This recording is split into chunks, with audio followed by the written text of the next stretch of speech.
Everyone, and welcome to another episode of Heart Warriors. I'm Gemma Star. This is a series I've been inspired and guided to do thanks to my energetic connection with Kata, which is this rock formation behind me and is the sacred masculine site in Central Australia, very close to Uluru, the sacred feminine site. What I'm here to do is give a platform to our men to come on and share their journey into the heart. What does that look like? What does that feel like? What are the challenges? What's their experience? What tools, practices, insights have they come away with that they can share with other men walking this path? My intention is to interview 100 men at least. And what we're finding is that every man brings a different experience and a different definition of masculinity as well, which is fascinating. Today's guest is a man from the UK. His name is Daniel Benoy, and it's my greatest pleasure to welcome Daniel to the show. Enjoy. Hello, Daniel Benoy. Welcome to Heart Warriors. Thanks, Gemma. Appreciate you having me on. Oh, my pleasure. Whereabout in the UK are you from? So I'm living in Brighton at the moment, which is a city in the UK. It's just south of London on the coast. It's a lovely little city. Quite a small population for a city, but there's a lot going for it. There's a big community here and lots of people who are into spirituality and self-development, that kind of thing. And a fantastic music scene as well. Lots of entertainment and stand-up comedy nights and jazz clubs, and it's a really cool place. Oh, so cool. So let's start with, can you describe to us, how would you describe the man you are today? That's a good question to start with. Well, I'm certainly, in comparison to where I was, I feel like I've come on a long way in terms of my own development. I consider myself quite a grounded man. I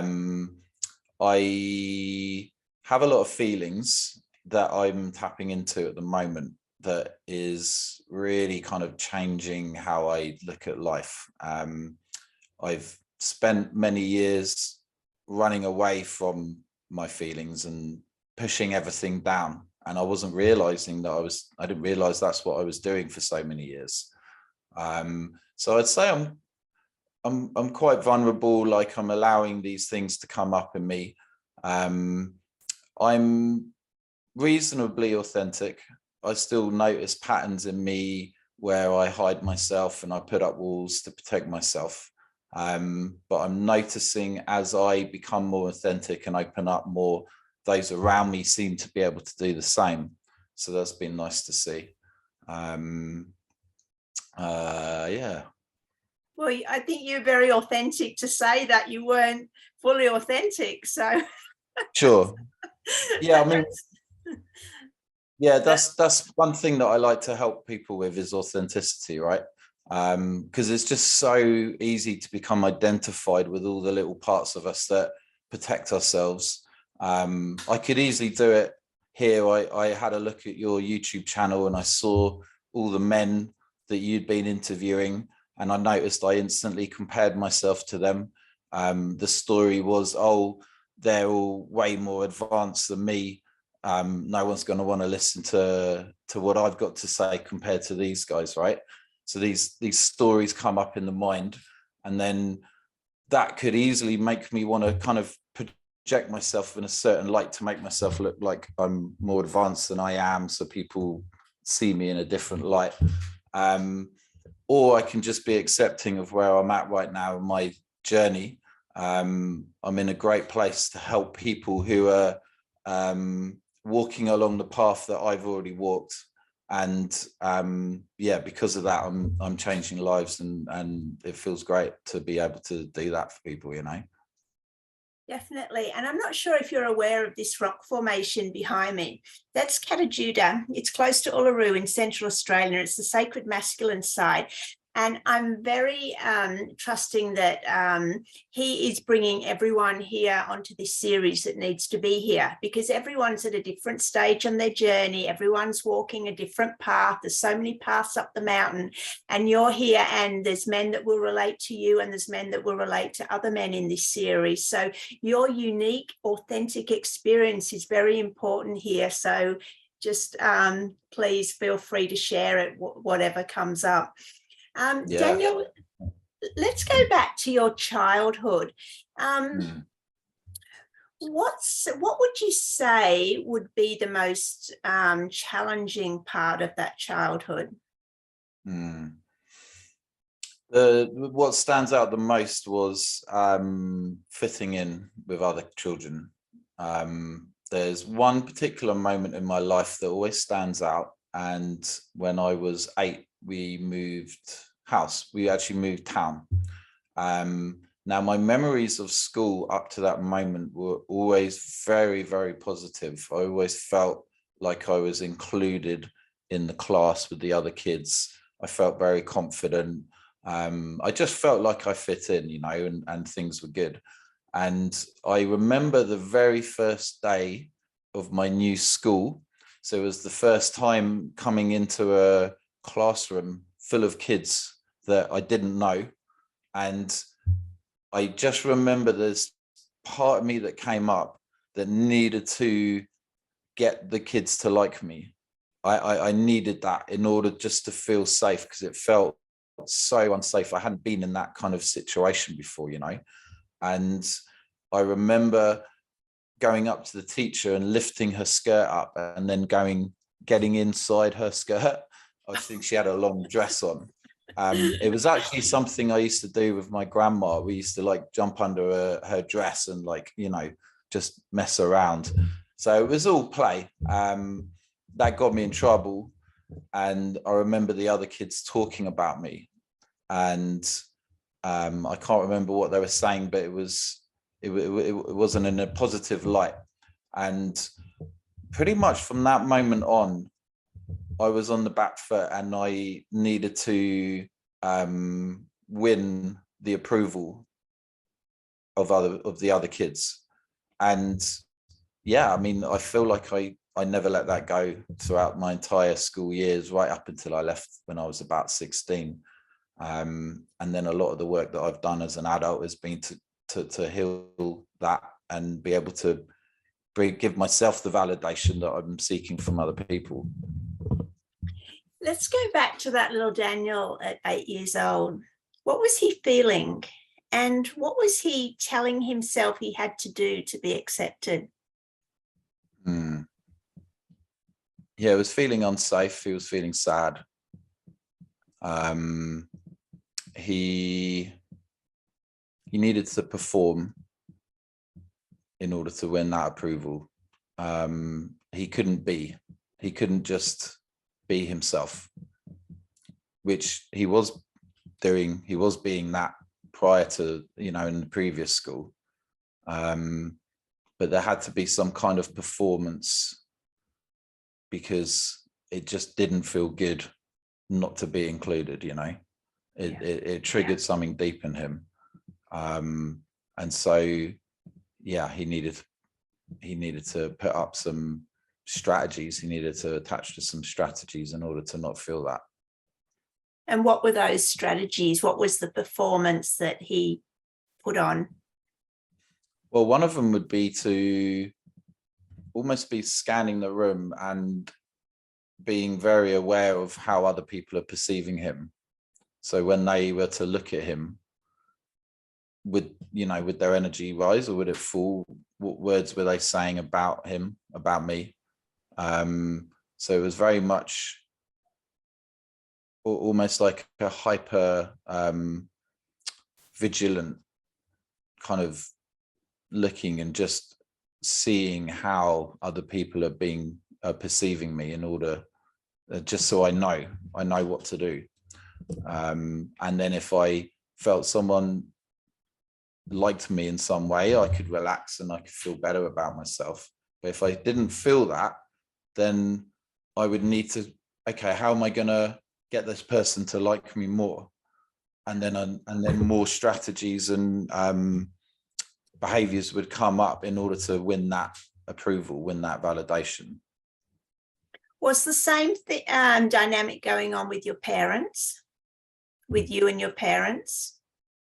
Not to that degree at all, no. I mean, I certainly recognize, and I think we all can, that when we're growing up, in order to feel safe, we need to feel that love from our parents, right? And that means doing the right things and being the right person that's going to get that. So when we get in trouble, it feels like that love's being disconnected. So what is it we've done to get into trouble? Well, there's things that we've done. Maybe we've done something, naughty or drawn on the walls or whatever, but often we're almost like embodying a way of being, like a character within us or an emotion, be it anger, sadness, whatever. And then if that wasn't appreciated, or if that was triggering to the parents, then we learned to sort of suppress those parts, right? So sure, that went on at home, absolutely. And it's interesting that, straight off from the start of this interview, you said authenticity was an important, a major awareness of your healing journey. So let's jump to the man you are today, and we will go back and explore other things later, but let's continue on this awareness path. How have you worked on becoming, oh God, what? Authentic, that's what I want. How have you worked on becoming more authentic from your school days up to the man you are today? What's been the process? For me, everyone has different ways of working on this, but one of the ways that I've actually found some enjoyment over becoming more authentic has been to step into all of my fears that come up around other people. Because really, like, our authenticity kind of comes up when we're in relationships with other people, not necessarily, like a standard relationship, but you could be just chatting to a guy on the street. That's a little relationship that's getting formed, right? So yeah, I used to go out onto the streets and do a lot of social freedom exercises that really brought up all of my fears around how other people are judging me. Because really it's our attachments to how other people are perceiving us that makes us want to hide our authenticity, right? Because if we believed that our authenticity and who we truly are was accepted and lovable, then we'd be authentic all the time, because that's what feels good. But instead, if we have a belief that our authentic self isn't acceptable or loved, then we're going to adopt these inauthentic behavior patterns. So yeah, I used to go up to people in the street and start conversations, some really random stuff, like I would ask strangers what their favorite color was to like what's their favorite movie, giving strangers piggybacks, charging money. I was saying, like, I'm charging £2 for a piggyback down the road, asking for free coffees in coffee shops, really starting to push the boundaries of just getting people to really think you're strange and weird. Because that was the big thing for me. I was terrified of people thinking that I was weird, because at school I felt weird, and I carried that on into adulthood. So now I'm going to do things that are going to bring up that reaction in people, and then use the tools that I had to heal the emotions that come up in those moments. So rather than doing it and you feel uncomfortable and then just carrying on with your day, when that fear came up in me, I would go and sit down, and then I would welcome up the fear and all the emotions that are associated with it, and all the stories that would come up in my head around being judged. And I would sit with them and release them to the best of my abilities. And now I'm like doing stand-up comedy to rooms full of however many people without too, I mean, I still get anxiety doing that. That's sort of where I've got to now in terms of pushing myself. So it's amazing what you can do when you really start heading into your fears, you know. And That is amazing. Yeah, go on, sorry. No, that's okay. So that leads on to the tension, because really all of these emotions and feelings that come up in us can be described as just tension. We can label our emotions, oh, that's fear, that's shame, and yeah, that serves its purpose. But we can also just see it as tension, and tension can be unbearable and tension can be bearable, right? Now, it's my belief that the amount of tension that we can handle in our bodies determines how many experiences in life we can enjoy and how many opportunities we have. So for a lot of people, stand-up comedy on the tension scale, let's say 1 is easy tension, you know, saying hello to your friend. 10 for a lot of people could be going up on stage doing a stand-up comedy set without anything written down, so you don't even know what you're going to say, right? So that, if someone went and did that, could be so traumatizing that, you know, they would never do it again. So a lot of the coaching work that I do with guys is to find what's on the scale between 3 to 6 in tension, and then go do it, and then learn to contain that, and it relax into the tension and start. The more you can relax, the more that tension gets released, and then your unconscious mind sees that that tension isn't going to kill you. You're actually still safe. And then the more you do that, what was a 10 out of 10 on the tension scale suddenly becomes a 6 or a 5. And then you're like, oh, actually, I can do it. And that can be applied to any area of life you're wanting to develop, right? Because if we don't have what it is we want, it's because of tension that we're unwilling to feel. So whether that's being more confident in dating, in approaching women, in relationships, speaking your truth, you know, speaking what your wants and needs are in relationships, in sex, in business, everything creates tension in us. And the more we're able to feel that tension, like I say, the more opportunities open up to us. That's fascinating. I want to get into, I just wanted to ask, how long ago did you start stand-up comedy? Oh, January this year. Wow, that is just goes to show, doesn't it? You know, like that is amazing. So I want to understand the mental processing. So say you've gone out into the street and you've approached someone, and you've offered them a piggyback, or you've gone into a cafe and you've been rejected basically, or told that you're weird or crazy. What's the mental processing you do then to find your peace? Sure. Yeah. So basically you leave the situation. And interesting, no one ever said I was weird. Of all the strange things that I was doing, no one actually said that. But people are generally too afraid to voice that. But you can tell by their reaction, you know. Like one that comes to mind was going into a butcher's and asking for, I can't remember what I asked for. It was something completely unrelated to, you know, to meat. And he just sort of looked at me very strangely, like he kind of got a bit annoyed. He just thought I was a bit of an idiot, really. And that was quite triggering, because I've always, as a kid, I always thought I was a bit of an idiot. So I would leave the shop and then just go and sit down.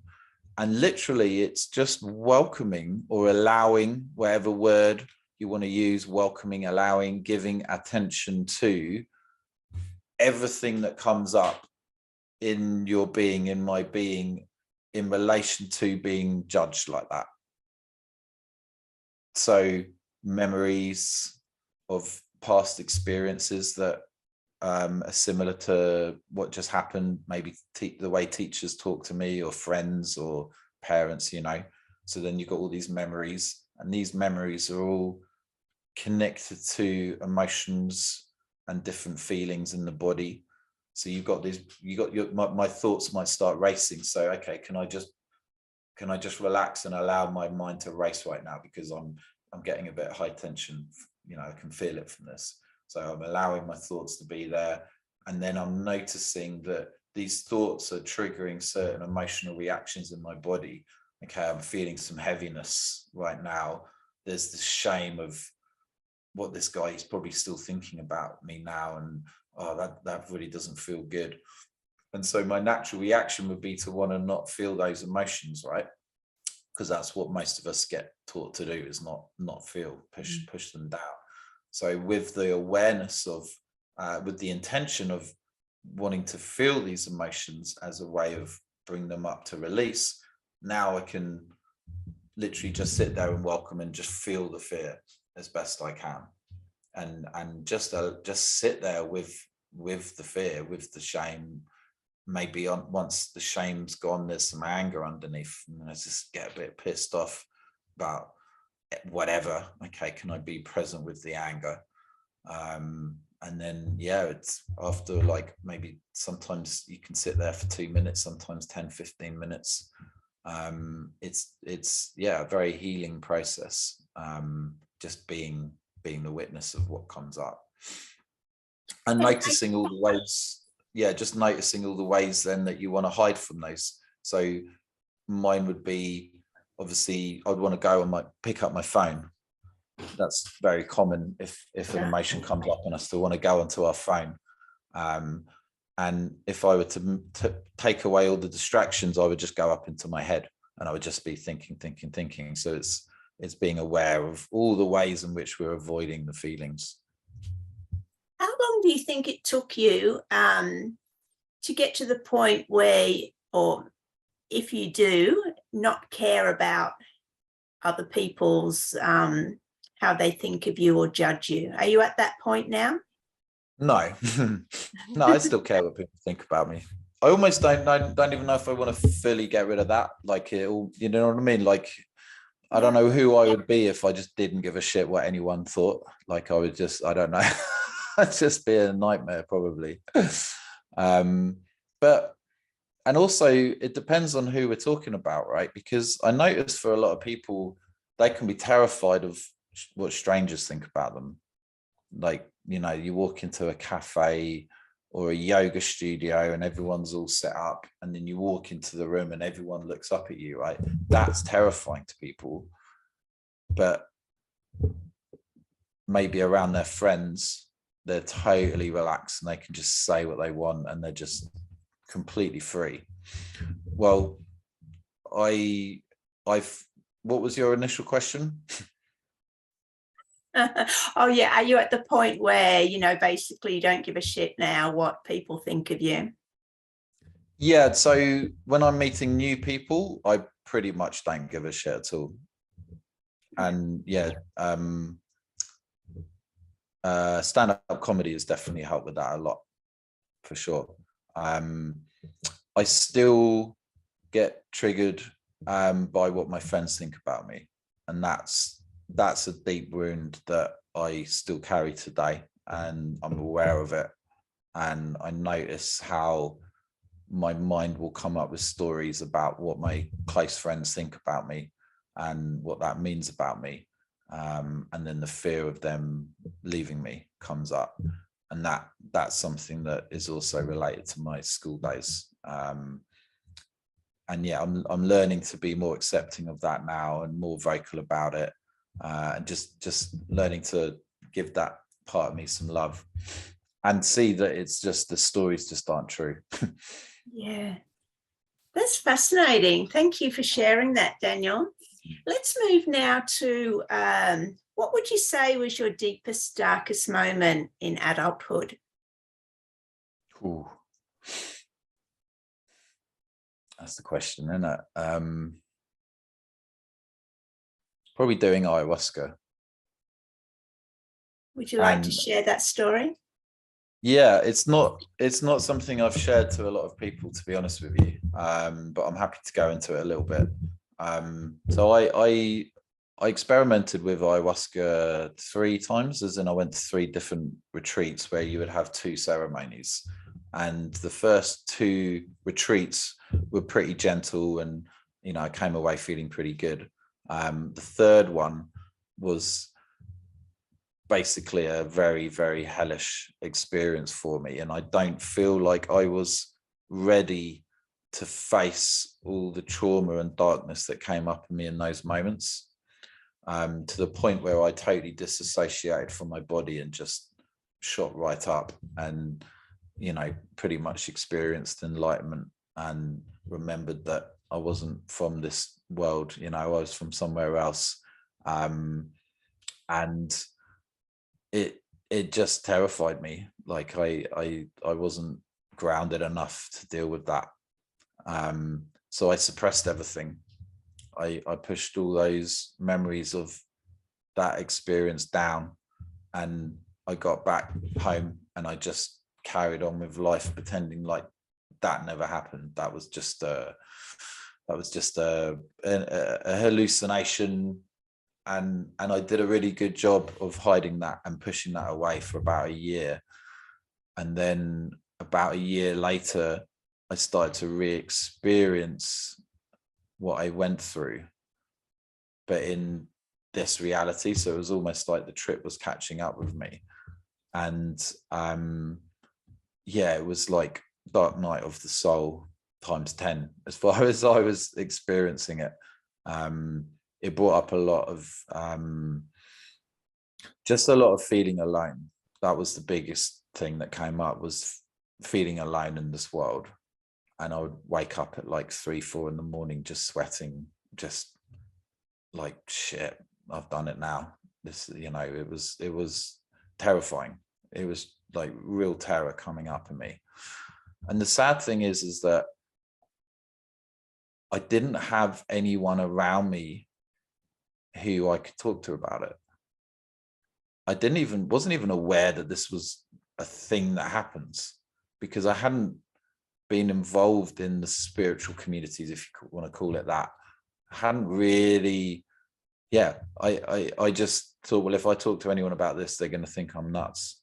I'm a madman, right? I'm going to get sent away. So I can't do that. So I was almost like trying to suppress what we want to be able to do in these situations, is be able to feel that fear that's coming up. But it was so full on that I was just trying to push it away and pretending it wasn't happening. Was that darkness you were feeling relating to anything that was happening in your, let's say, everyday life? What was going on in your outside life, maybe with relationships or with work, or, what you were experiencing there while you were going through this huge dark night of the soul? How did that affect your everyday life? Well, I was good at, during the days, I was like quite good at just cracking on with stuff. At that point, I had just been to a workshop in Bucharest where we were soul gazing with women for like 10 minutes at a time, multiple times throughout the day. And it made me realize how I'd been pushing women away. I'd been basically rejecting women through my emotions. And when I realized that, I got into like pickup. So I'd be going out onto the streets and approaching women in order to bring up the fear of I had around women. But it was done with a lot of desperation and just a need to connect with a woman, to be in a relationship, to have a girlfriend. That was the big story for me that I had throughout my adulthood. And I had a lot of shame around the fact that I never really had a girlfriend. I did early, in my late teens, and then for all of my 20s and early 30s, I never had a girlfriend. And there was such shame around that. And so my life at that moment was all about, how can I get women to like me? Coming back to the authenticity thing, right? So I think I went off on a tangent there, but no, this is great. This is exactly yeah, where we want it's a to good be, line of, because this is a story that I know a lot of men struggle with. So let's definitely. dive into this. Just before we do, I'm going to just plug my laptop in. I'm running out of battery.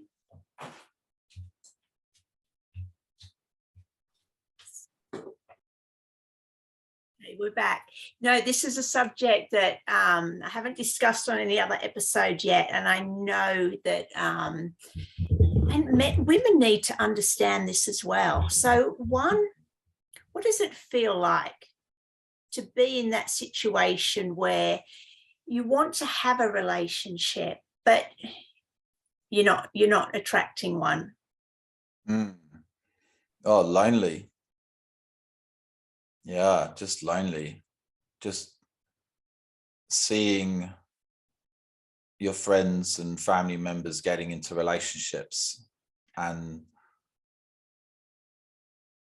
feeling that there's something wrong with you. That's the heaviest thing, is like, what's wrong with me? Because like I was saying earlier, around my school days, where I would look for how people are reacting around me as to how they felt about me, my eyes saw evidence of women don't like me. I mean, I had female friends, but it never really got beyond that. So I made up stories in my head that there's something wrong with me. Yeah. Women don't find me attractive.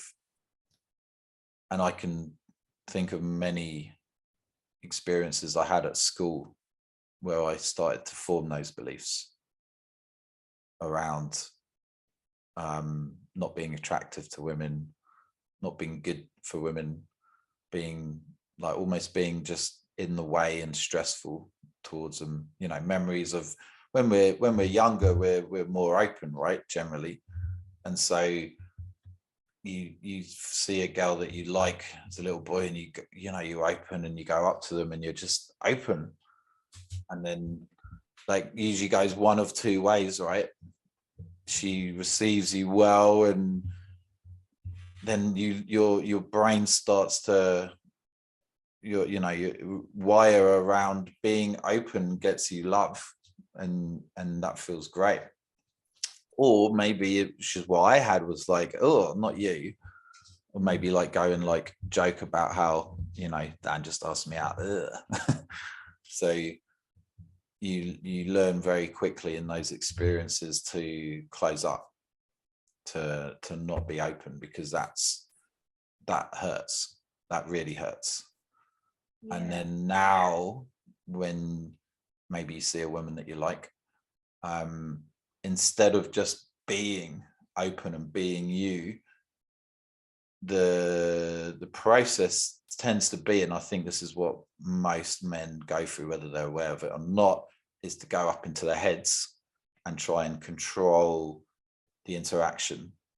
Okay, I want her so I can feel good. How can I get her? Well, I can't just open my body and open my emotions and just give her a piece of who I am. That's going to get me rejected. So I'm going to have to say the right things, be the right person, be the right man, be the alpha male,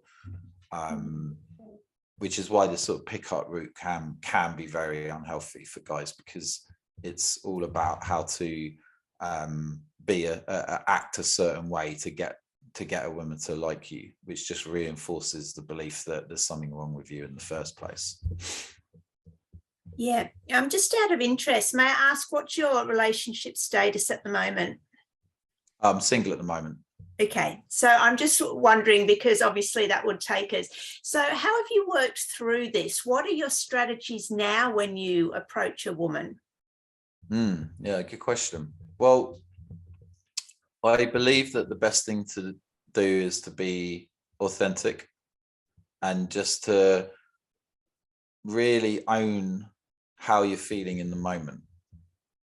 Because if you can be unattached to, let's just say, I don't know, you're in a bar and you see a woman that you really like.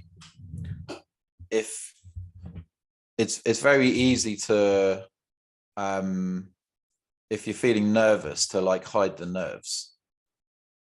But what if you can be so comfortable with her rejecting you that you can just allow yourself to be nervous and just call it out and admit it, and like, yeah, I've got to be honest, I'm really feeling a lot of nerves right now, but I just had to come over and say hi, there was something about you, or whatever the words that come out of your mouth. And you can almost do it as a way of healing. It doesn't, you know, the more we do it in order to try and get something, the less authentic we can be. But to learn to just be real with women, that was a big thing for me, because it was, I had always learned to not be that guy, you know, not to be real with them. So I think, yeah, just being okay being yourself.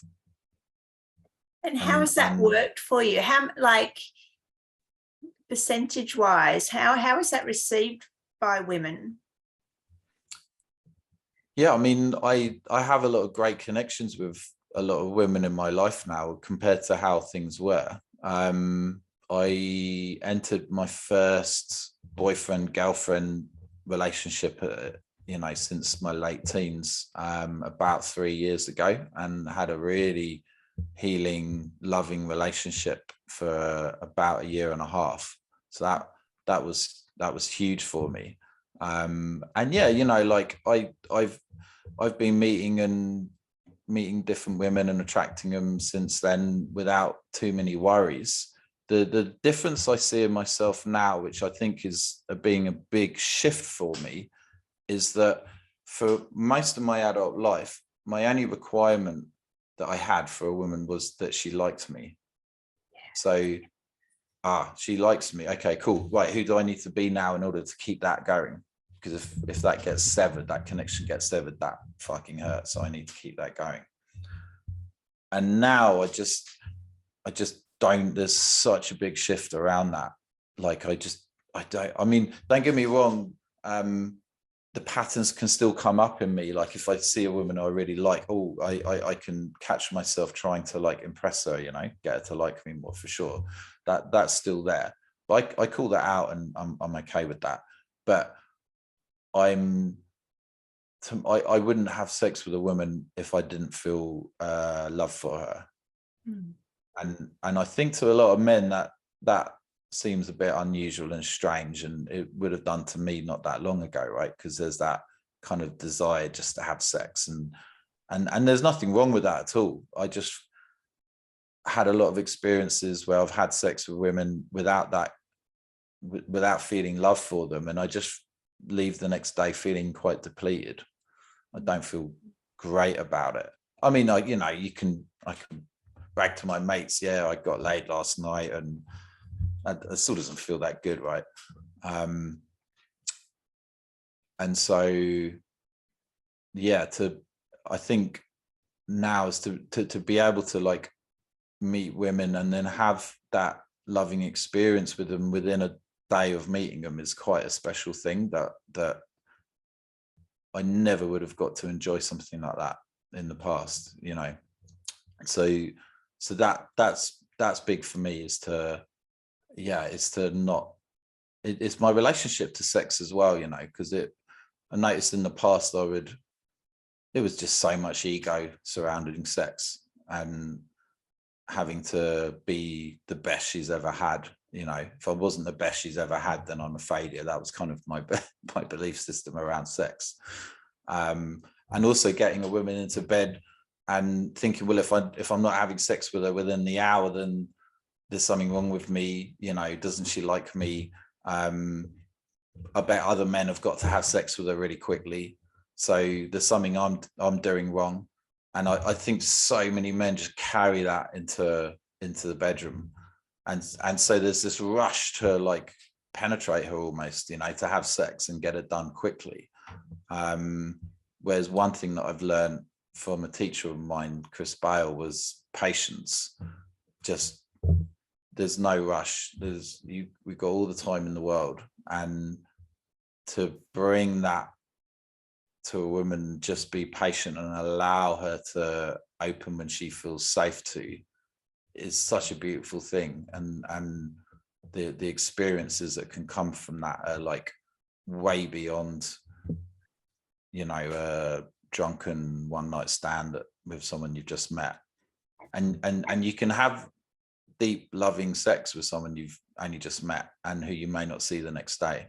It doesn't need to be in a long-term relationship, but yeah, it's all about just being patient. That's one of the key things that I learned. Thank you for sharing that. That's a lot of fascinating insights for us women as well.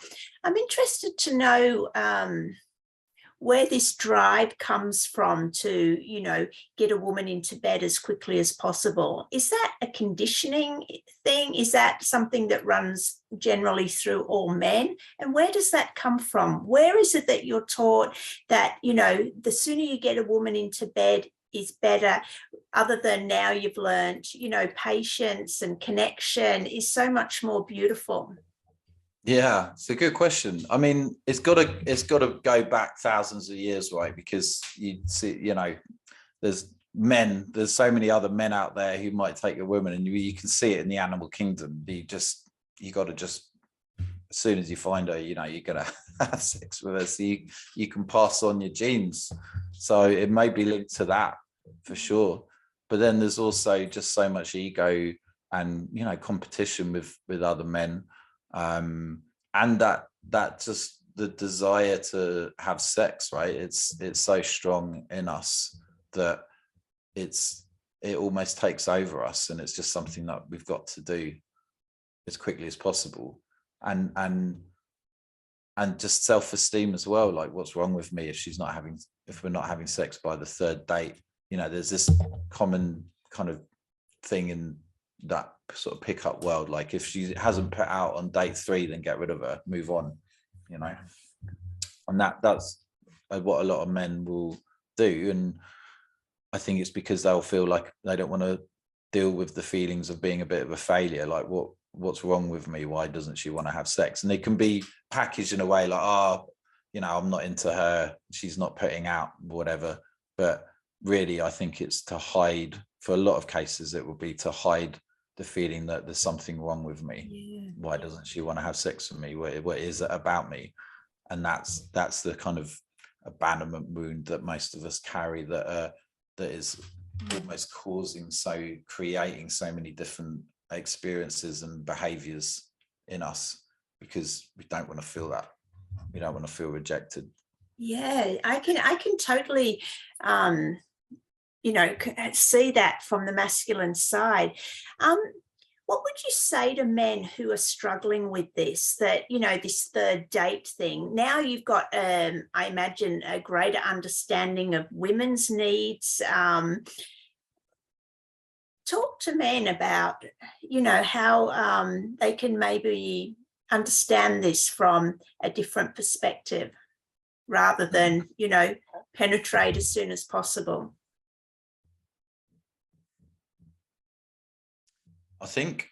I believe that love is the way out of that, because love is slow building and isn't rushed, but lust is quickly built up and then quickly lost. So if you're getting into relationships and it's really like lustful at the beginning and then it just dies out, then there's like a lack of love there. And the journey into the heart, and to have an intention to find a loving relationship, kind of that shit doesn't really matter anymore, because you realize that it was fear that was controlling our need to have sex quickly. Mm. What's it? Sorry, go Well, on, please continue. That's why when you start to have that intention and it's the loving experiences that you know are more nourishing for you both, sex tends to happen a lot quicker, or at least the good sex does, right? Yeah. So it's almost like guys are, in order to get what they're trying to get, it's pushing it away more. So maybe if the women that they're dating aren't having sex with them by date 3, it could be because they're either consciously or unconsciously trying to rush to it, trying to push to it. I think, is it that men are living like in the early stages of dating? Are men sort of, just thinking of sort of day-to-day interaction with the woman, whereas for the women, we sort of imagine straight away the long-term, picture. Is this potentially a good long-term partner? Whereas other men more thinking of, short-term experiences. And when does that develop to them thinking of long-term? Yeah, I don't know. I think just all men are different. There's a lot of men who will just get very easily attached to a woman, and therefore from early on will be thinking about the future and marriage within just a couple of dates, right? And then there's some guys who can't even think about the following week, and it's all just about what can I get in the moment. So yeah, I understand that maybe women are more sort of wired to think long term. I can understand if that is a fact.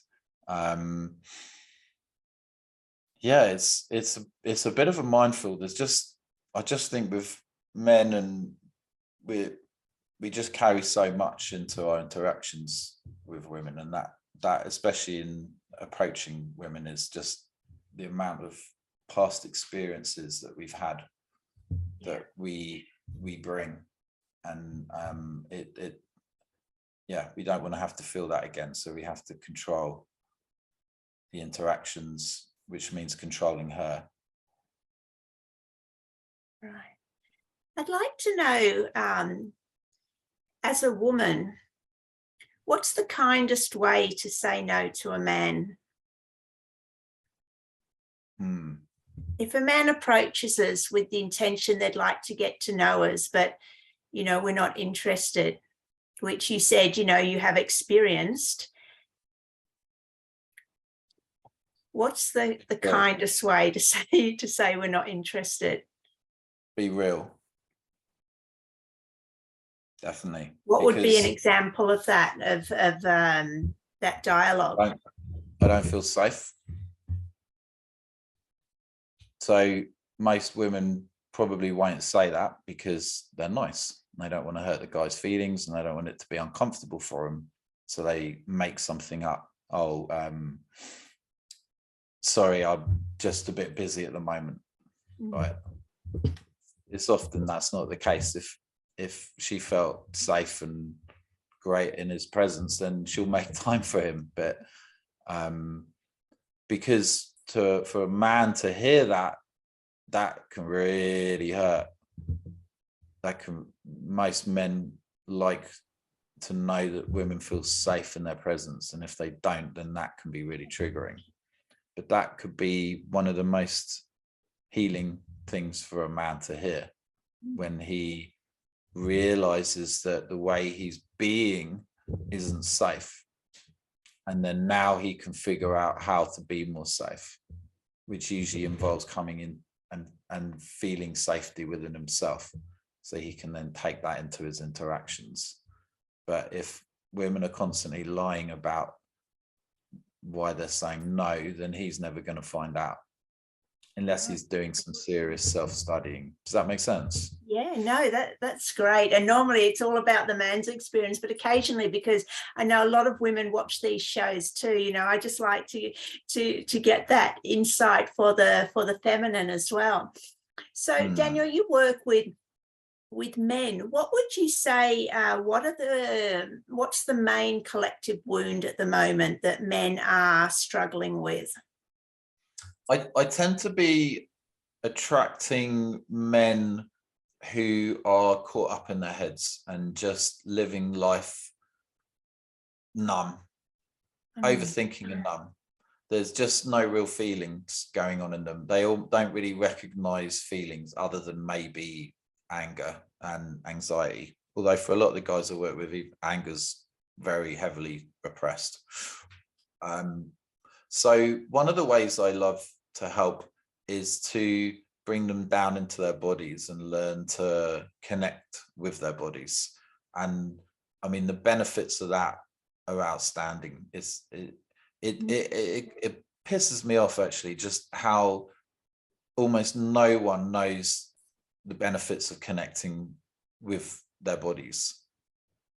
I mean, you know, we can go to the doctors and with our anxiety and get given pills without any concern about the lifestyle they might be living and all the ways in which they're creating this anxiety in them. And that's how you deal with it. Just take a pill, you know, get out of here next. I don't blame doctors, you know, doctors are amazing the work they do, but they're just, for this area of life, they're taught to do. Yeah, totally. Connecting with the body is just such a good way of relieving anxiety, and I've helped people with anxiety so much just by getting them to feel their feet.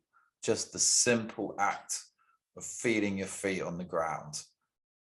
And go barefoot on grass when you can, but you don't need to. For a lot of this conversation, I'll be honest, this is the first time being interviewed on a podcast, and the questions you've been asking me, very deep questions. I wasn't expecting them. So I noticed for a lot of this conversation, I've been up in my head and I've been concerned about what the people are watching or what are they thinking. And it's had an effect on how I'm being, right? I for a lot of it, I've lost connection with my feet on the ground because I'm being careful with the words that I'm using. So I say the right things, go back to it. So don't feel like I've been fully authentic throughout this conversation. I'm not beating myself up for that, but that's just the reality. And now we're talking about connecting with the body. So I'm starting to feel my feet against the ground now. And I'm allowing myself to breathe down into my belly a little more. And I can feel my legs. I can feel my back. I can feel the muscles running down either side of my spine. Okay, I can feel my butt against the seat. I can feel gravity just sort of keeping me down towards the ground. And in that, I can just become more relaxed and the words can flow out easily. And then maybe something happens, or you might say something, or an event outside of us triggers the anxiety again. And we tend to sort of pop back up into our heads and start overthinking, because that's where the control is coming from. I was at a wedding last weekend, and weddings were always a little bit triggering. Just everyone's very like, especially when people are drinking, they're very like big and like loud, and I always felt like that was quite a difficult. I would always sort of, be in my head thinking a lot, and just to walk out into this big garden where everyone was chatting and I didn't have anyone to talk to at that moment, and so people might have thought that I was alone, to just come down and feel my legs and then put back into my head. I would have a thought about what people might think back to my legs. And when I was feeling my legs, I wasn't thinking. I was just feeling grounded and I was feeling good. Like it's amazing.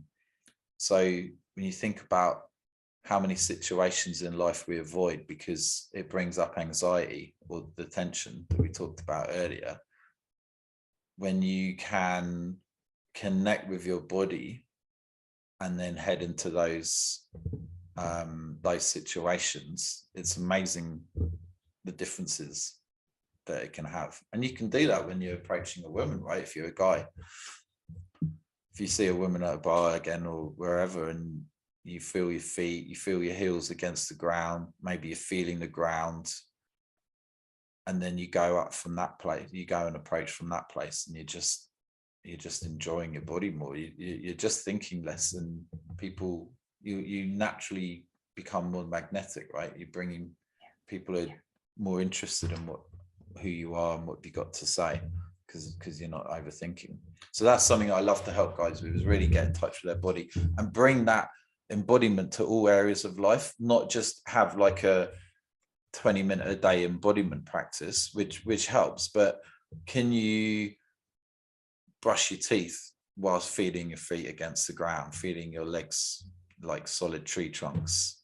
Can you take that to walking down the street, rather than putting your music in your ears or listening to podcasts and just being busy listening to stuff as you're walking? All right, how about putting that down and just feeling every footstep as you walk?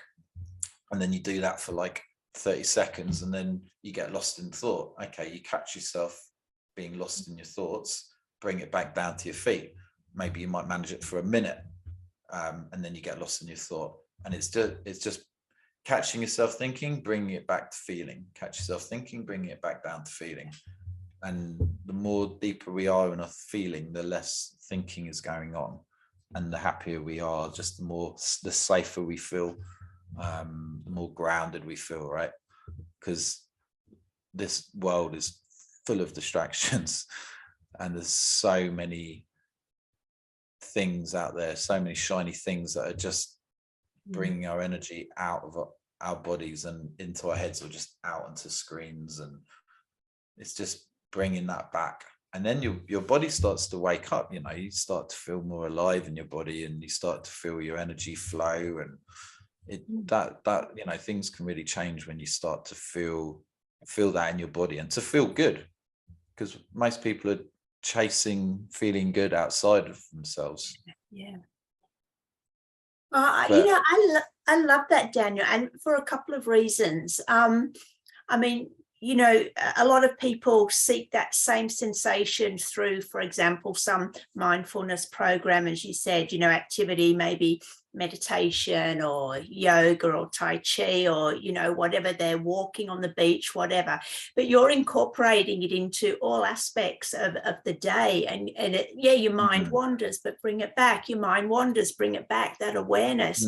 And that practice of just, grounding yourself before you maybe you walk into a situation that is potentially anxious. And the other thing that I'd just like to add there quickly is that, of course, when we're feeling our body, it's with our senses, that's what brings us into the moment of now.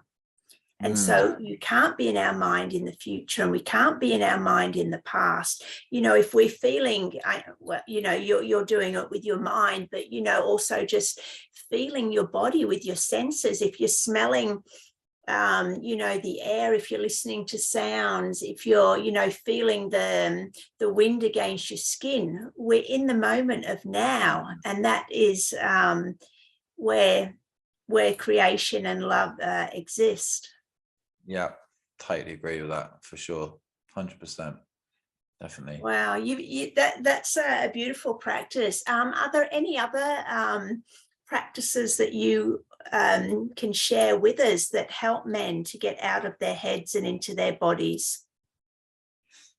Well, I think, just bringing more awareness. The more awareness you have, the more you notice when you're caught up in your thoughts and you're lost in your thoughts, and you're buying into all the stories as well.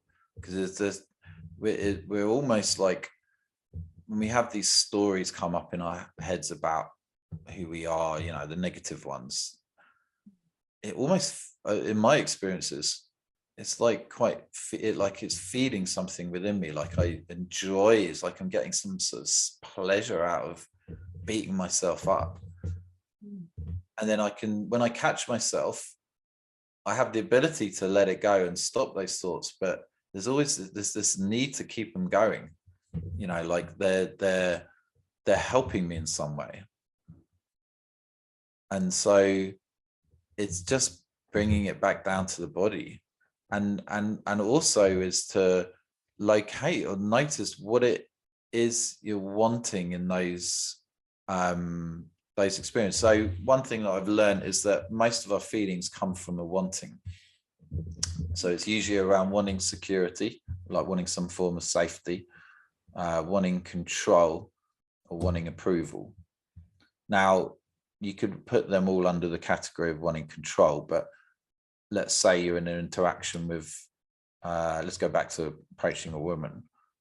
And so you can just be being you and being in the flow and being authentic and everything else. And then if you start to feel uncomfortable in that interaction, it's usually as a result of you wanting something. And it could be wanting her validation or wanting control.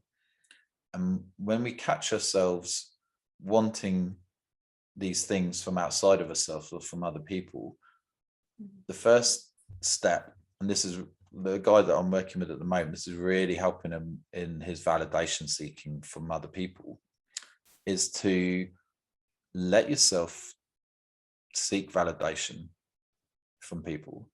Because most people, if they're aware of the pattern, they know that it's not good, it's not helping them.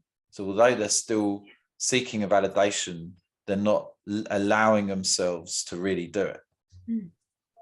So for him, okay, he laid down and I was like, right, I'd like you to allow yourself to feel the energy of seeking validation from other people. Like, are you actually really allowing that? Or are you kind of pushing it away? And he's like, shit, no, I'm pushing it away. Cool. Okay. Let's just spend the next 10 minutes you letting yourself feel the energy of I seek validation. And the energy just got really big in him. And it was incredibly healing, because it was just a relief for the first time in his life. He just let himself be a validation seeker.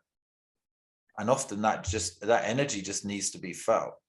It's often quite deep, so it's not always going to just disappear straight away. Yeah. But it just shifted him in such a profound way. And just that one exercise, just let yourself be or do whatever it is you're doing.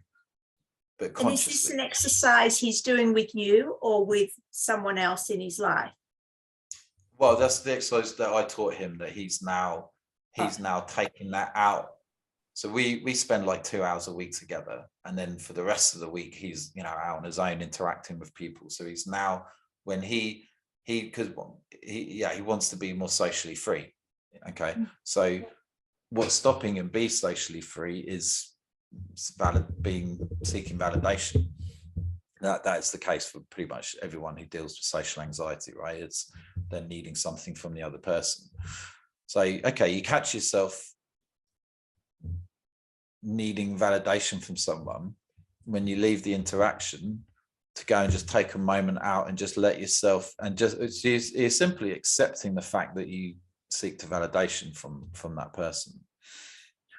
And then once you can really get it, the more you practice these embodiment processes of like feeling your body, the more in touch with your energy you get, the more you can really feel, let's say, seeking validation as an energy in your body. It's like this sort of character from your psyche, and you just let that energy do what it needs to do. And maybe you might have a little cry, or you might get a bit angry, and again, we're just welcoming up all these emotions.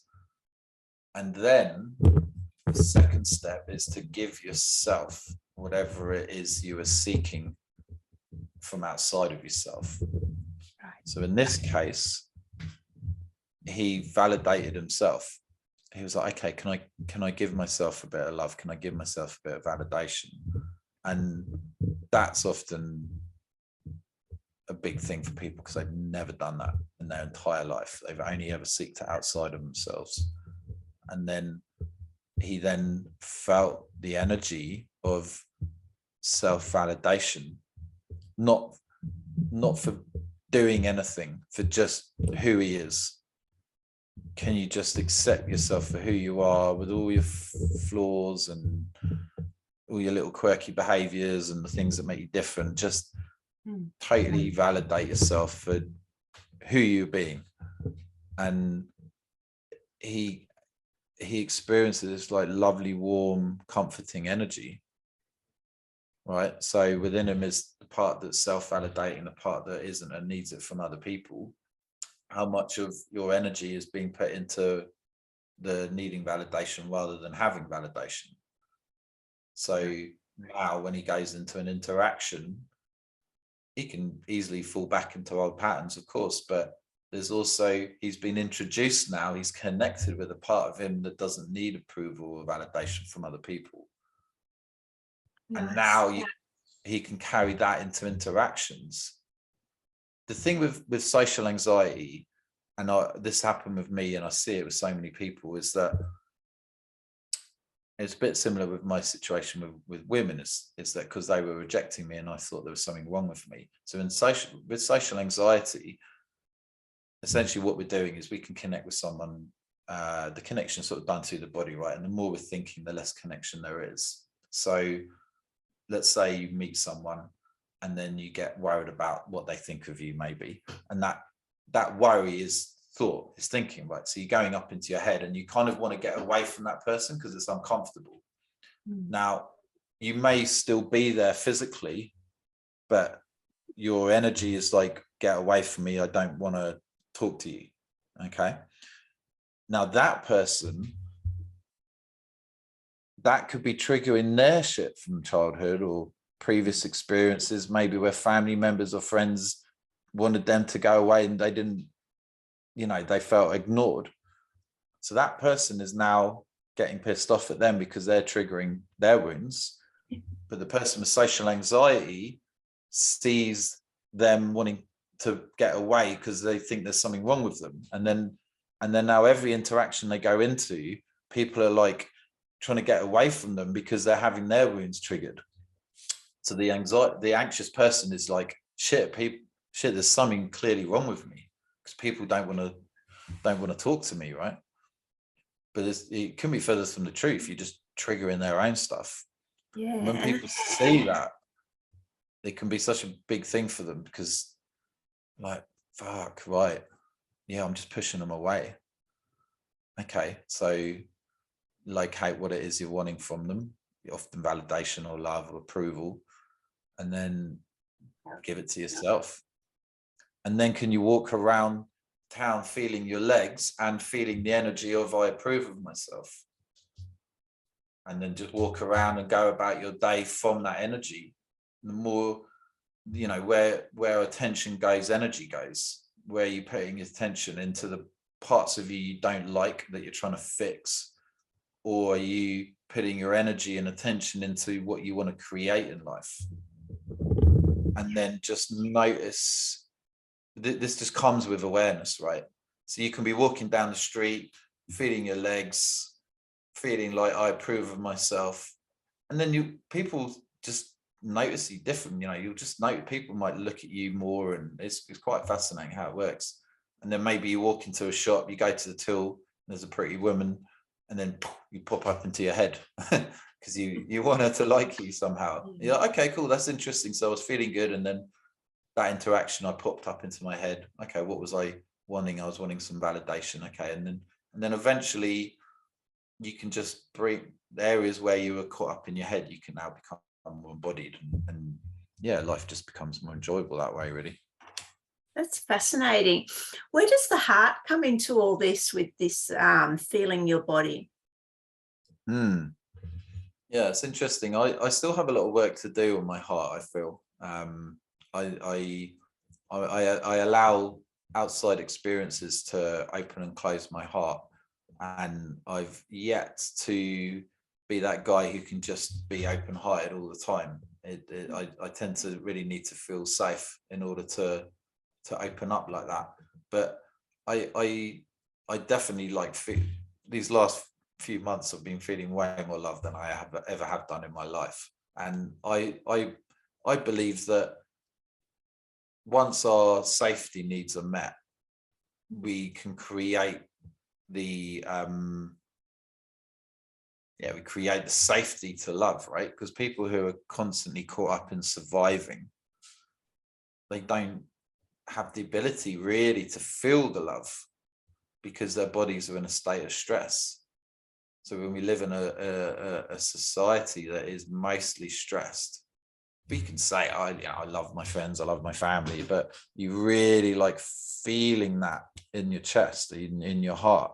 For a lot of cases, no, it's just love. Well, yeah, of course I love that person, yeah.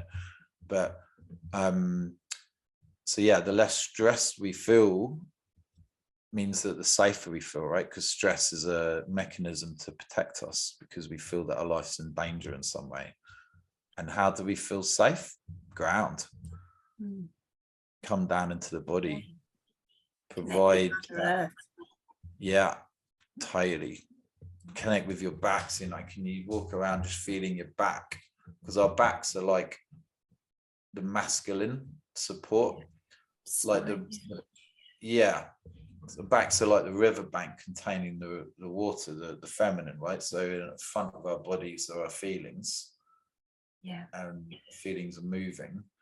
And our backs are the riverbank, the support. So can you sort of feel your emotions from your back? Can you kind of provide that safety, so you're kind of holding space for your own feelings. And then the more you do that, the more your heart can open and you start to have more feelings in the front of your body. Compassion, the Buddhist metta meditation. Have you heard of that? Yeah, loving kindness. Metta loving. If you go into YouTube, metta loving kindness is the Buddhist meditation. I can send you a good link. You can maybe put it in the description to this video. Sure. And it's a 20-minute guided meditation where you just put your hand on your heart and you just start to feel you there's certain words of affirmations you say to yourself, like, I am safe, I am loved, I am peace, or whatever. And then you bring up someone in your life who you love and you send it to them. And you bring up someone who you're having issues with, and then you send them love. And it just allows yourself to just start feeling into here. Also, another thing to do, which I do a lot of at the moment, is to just spend some time feeling into your heart. So as well as feeling your grounding and feeling your legs, can you put a hand on your heart and just spend 10 minutes feeling? And maybe it's numb, maybe it's uncomfortable. Okay, can I allow that?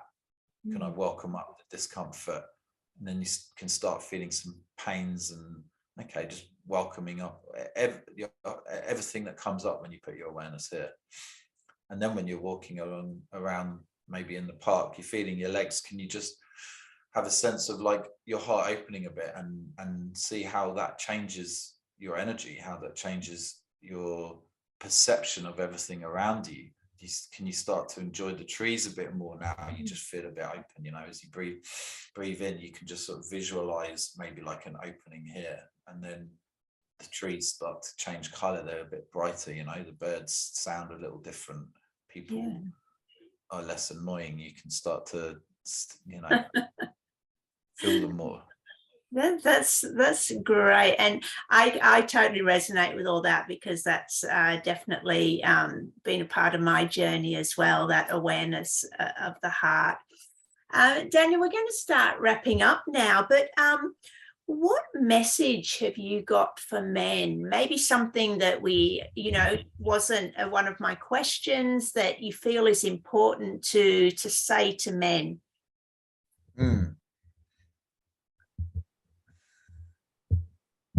Your feelings and emotions matter.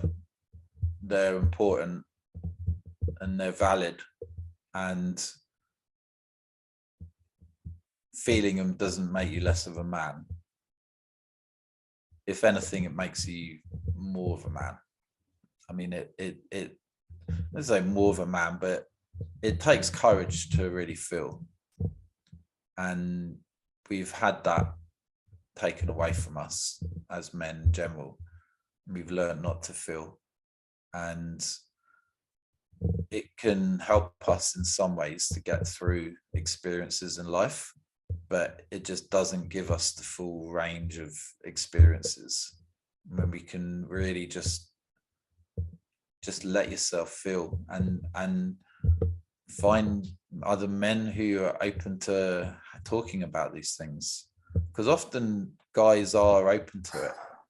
You can go to have a bunch of beers with mates, and then when they get drunk enough, they start opening up, right? because we all want to be open. It's just there's so much shame surrounding these conversations with men. So just recognize that maybe you're carrying some shame around these things, and finding a support group if you don't have friends that you can talk to. I've seen men's life completely change just after 2 minutes of talking to a group of men about their issues, having kept that hidden their whole life. And I've seen ex-prisoners who are tough as nails, gangsters, crying and opening up, and how that changes them is just, it's unbelievable. And it just from opening up, and it just brings in more love into your life, you know.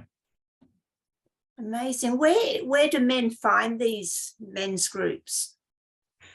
Well, yeah, I guess Google would be the best thing. I mean, I don't know what it's like in other countries. I know in where I live in the UK, there's plenty of them. You just got to Google or go onto social media like Facebook and just type in men's group and then the name of your town or your local city, and then find one and then go and try it out and see how that is. I mean, it can be really challenging, and I can understand why men don't want to do it because it brings up a lot. But yeah, if you are struggling, then it can be such a great help. It really can.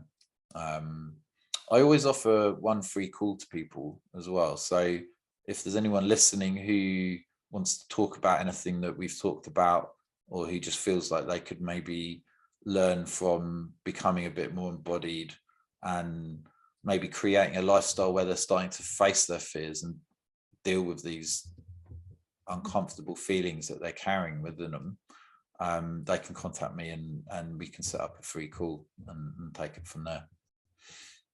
That's great, Daniel. Thank you for that.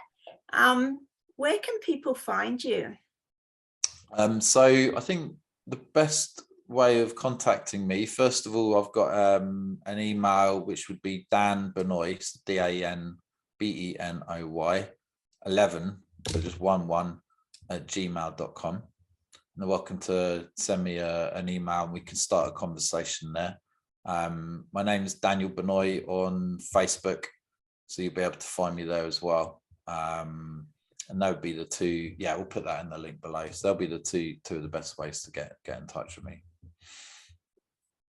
Daniel, you brought so many insights and practical tools. So I really want to thank you for that. It's been an amazing conversation that I've really enjoyed, and I've actually learned a lot myself. And as a woman who wants to understand men, you know, I think this is a really important part of the journey. As I said, a lot of women do listen to these because we are at a point where we understand, where we realize the only way that we're going to heal the collective is to start understanding and having compassion for our journeys.